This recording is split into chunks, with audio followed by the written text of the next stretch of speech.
caught me this morning at Checkers in the Grove Mall, and I'm doing our shopping for the next show.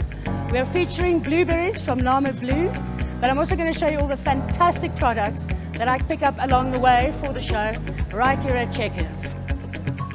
So here we've arrived at the fantastic blueberries I was telling you all about. And before I forget, I want to remind you that as of today, Checkers is running a fantastic competition for the blueberries. If you keep your till slip, your receipt, and you have a recipe for blueberries, that is, that you want to enter, please enter them. The competition will announce the winner every 2 weeks, and there's a $500 prize up for grabs. Please check your media for more details. Mozzarella from Checkers.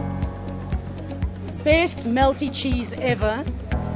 We're going to grab some paninis, some burger buns, but pretty much anything is available here. Speak to the baker if you have requests. They can always help you.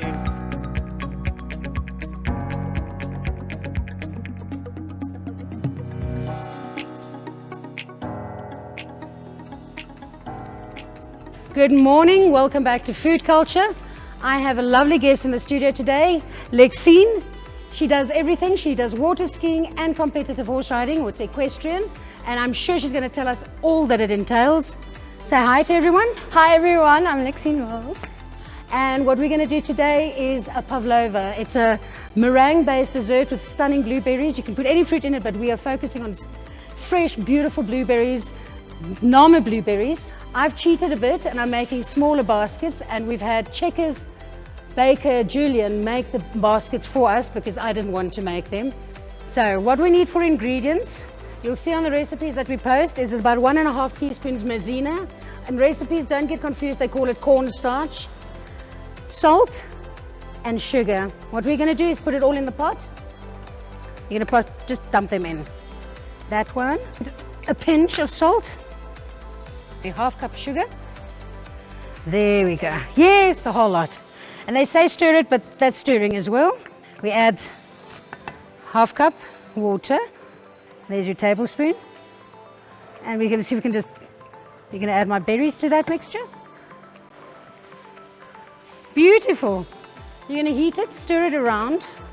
I want you to tell me all about all the fantastic things you do. Let's first start with the water skiing. Okay, so water skiing, we ice skate at Van Bach, like the dam. And so now I saw people with 2 skis, and I see people on 1 ski, and then I see people like jumping over ramps and landing and not killing themselves. I want to tell me and the audience all about those different styles and things. So you first get slalom skiing, and then you also have trick skiing and jumping. I do all 3, I'm a 3 eventer. And with slalom, you have 6 buoys you need to complete at a specific speed. Maximum speed for a woman is 55 kilometers per hour. Yes.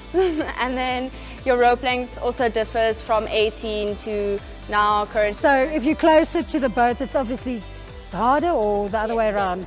So you're also standing on only one board? Yes, you just have one board. That sounds like a lot of crashing. Yeah. And then you have your trick skiing, which is this. You get 360s, 180s, and then yeah, you do all the tricks, and those count for jump? Yes. Or you can do flips with this, and then you also have toe tricks, like where you put your foot in the rope and then without your hand. I've seen that. Yes. And that's how my injury happened. Tell us about the injury. We can wait for those. What did you do? I've turned the heat off. I'm too interested, yeah. I tore my meniscus. I didn't pass that subject. What is a meniscus? It's the cartilage between your 2 bones from your knee. Yeah. So I tore that. Do your toe trick? Yes. It's someone sits in the boat and has to release the rope. Since the rope's attached to your foot, you can't like let go of the rope.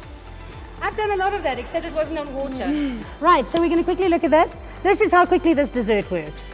Look there. They've just gotten a little bit soft, but we don't want it to be jelly or jam. So now we've tasted the berries. You saw how easy that was. I just want to tell you something about these beautiful berries. For the first time ever, Namibia has its own fresh blueberries. And Checkers, wonderful Checkers, has got them fresh all day, every day.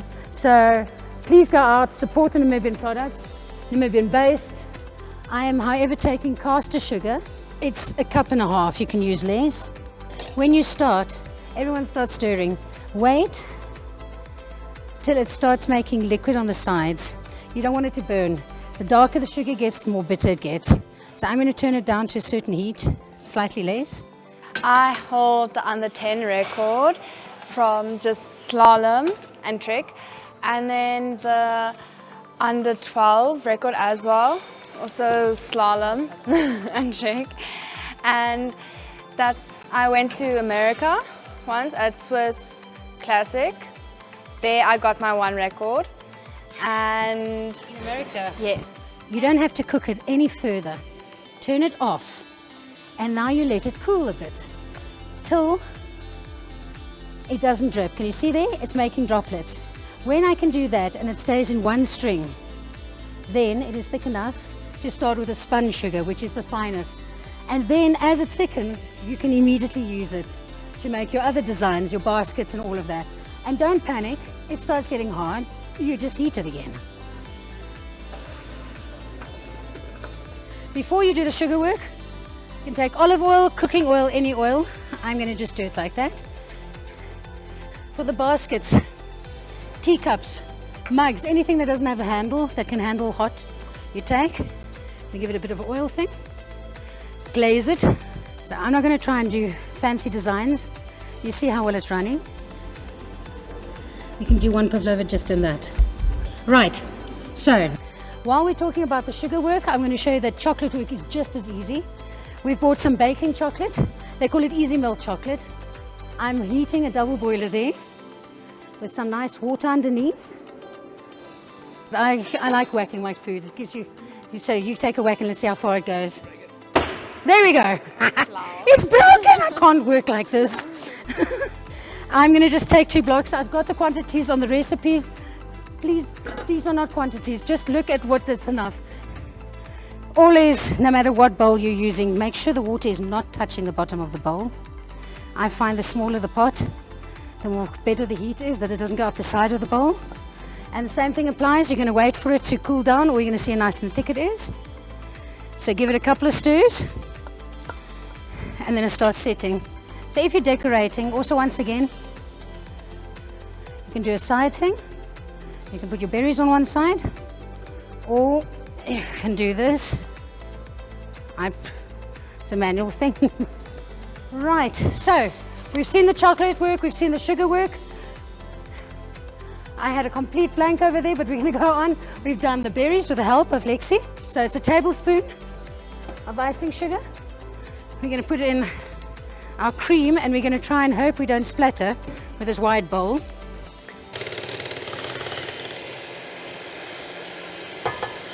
Empty, thank you. Okay, let me show you, mix it around.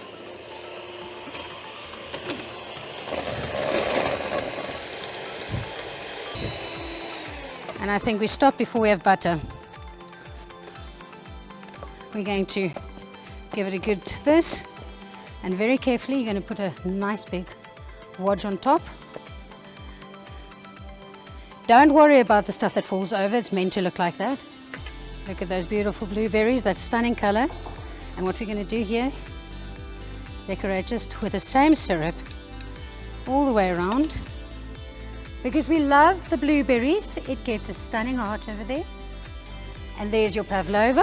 And there we go. Look at those stunning desserts. And that took no time, easy, and it looks like you've been doing this all your life. Lexine, thanks for all the help. I'm exhausted and you look bright and fresh as a daisy. Thanks for that information. No one knows and no one's going to Google it. It's the questions I've always wanted to ask, and keep on going. I think you're going to go fabulously far. Thank you so much for doing this. Yes, and well.